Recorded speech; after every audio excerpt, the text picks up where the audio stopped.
The second of our two videos off the back of the One for the Weekend podcast, which is on the Ball Street channel. Go subscribe to that. We'll put a link in the description and at the end of this video. We've also been talking about Raheem Sterling and Man City and how good they could be this season, what they could achieve. Go and check that video out in a minute because we want to talk about Newcastle United, a sleeping giant, I would say, of all the giants. They're certainly in the top rung of sleeping giants. There must be some kind of dormitory. Yeah.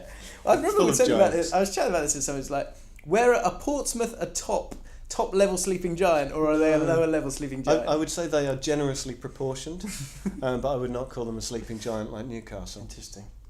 Newcastle, it looks like they could be getting taken over by, we're not sure who right now, just yet, but Amanda Stavely, who is a businesswoman who has incredibly strong links with investors in Dubai. She did a massive 7.3 billion deal in terms of investment with Barclays, with some of the ruling families of Abu Dhabi and Qatar. They were also involved in Sheikh Mansour's high-profile purchase of Man City in 2008.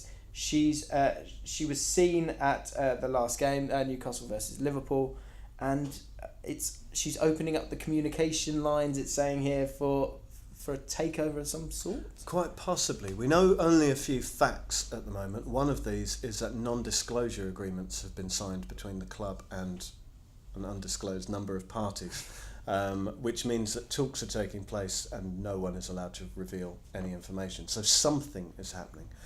People closer to the club have said it's nowhere near an advanced stage. It's not like anything's going to happen immediately. But yeah, Amanda Stavely's presence on Sunday was very interesting. Because you either take the view that she was, I don't know, on a hen night in Newcastle and just popped in for the game. That's a good night. Which is possible.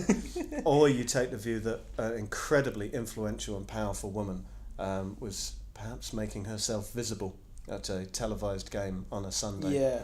I mean, she's a very, very impressive person. She was very, very close to leading the takeover of Liverpool in 2010 with DIC.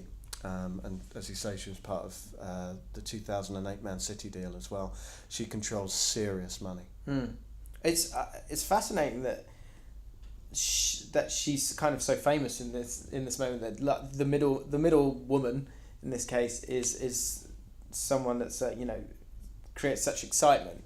But I guess for Newcastle fans, they haven't been at the party for a long time, despite being a huge club. That season when they finished fifth with Pardew was an anomaly, really, in comparison to the players that they have had since and had then.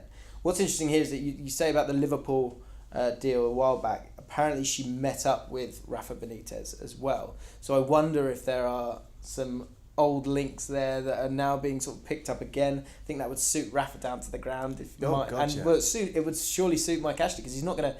If you're going to get investors from Dubai to buy the club, you should be making a profit. Mike Ashley is rumoured to have lowered his asking price a little. 380 million seems to be the number doing the rounds.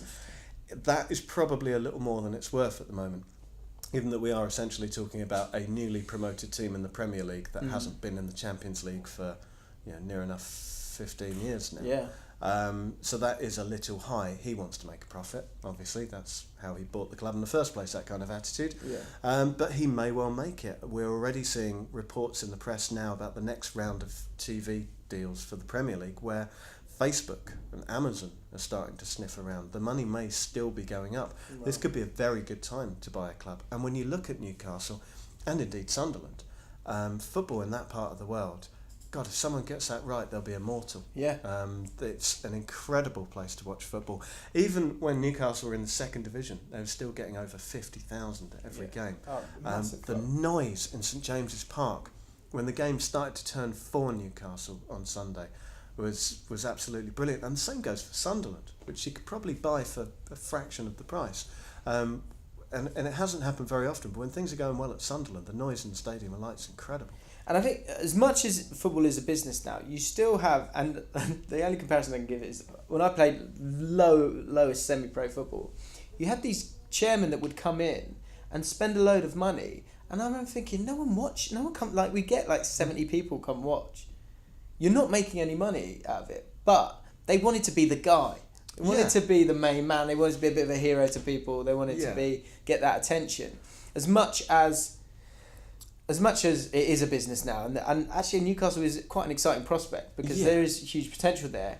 You can go there and be, was it Freddie Shepherd passed away? You can be a hero there to those people if you can get it right. Yeah, though I would suspect the altitude that Miss Staveley operates at would be people who wouldn't be too concerned with things like that.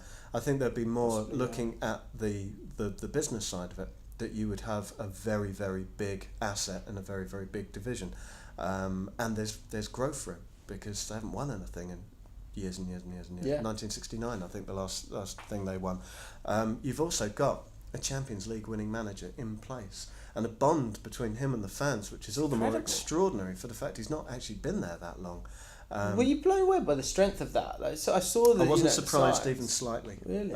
Because Benitez gets it. And he did this at Liverpool. He went out and he spoke to fans. He had beers with fans. He invited fans into the training ground to see how they operate. When you speak to people who've met Benitez, they talk about him in a way, and they're visibly glowing. Like he'll sit them down and talk tactics for 45 minutes like they're another manager. But then at the same time, he seems quite mad professor at the top of the hill. Tiny bit. He is. Let's make no mistake about it. He is, I think, by any rational definition, completely insane.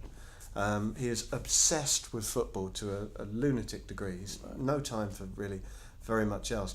But he does it with a warmth that doesn't come across sometimes on television. As I say, you go up in Newcastle, you speak to people who've met him, and he just has such an impact on them.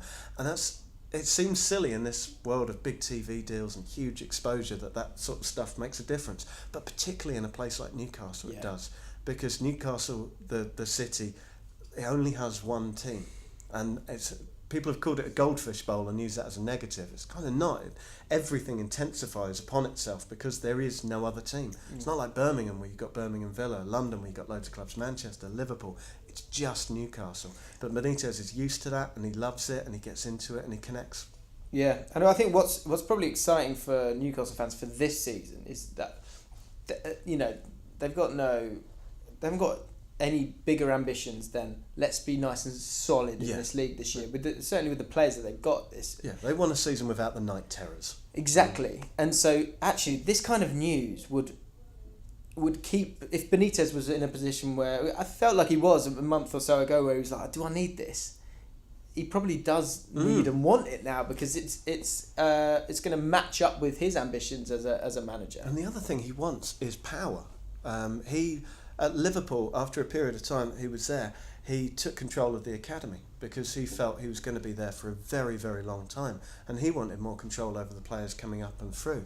Now Newcastle's academy isn't in the best of shape, and Benitez, he has people everywhere. If you promised him millions and millions coming in to work on every aspect of the club, he'd want a hand in that. Yeah.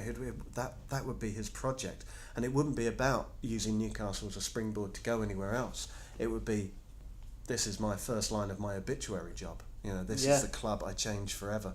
That's what would appeal to him. And if the money comes in. That's so exciting, isn't it? If you're a Newcastle fan, let us know how excited you are. How it's changed literally in a month from being furious at the chairman and the fact that you might lose a manager you really care about to having a manager who's quite happy to be there, players who are happy to play for him, and possibly silly money coming into the club. Imagine right now if Ashley comes out and makes a statement and says, I have spoken to people but I want to have one more crack at it myself. No! Exactly. Let us know your thoughts on Mike Ashley as well. That's always interesting to read in the comments below. Subscribe to the FanLeague YouTube channel. Go check out the Ball Street One for the Weekend podcast with me and Ian this week, and download the FanLeague app, of course, and join in and see if you can beat us as well. We're going to be doing this every single week, so check out all our little videos, and we'll see you next week.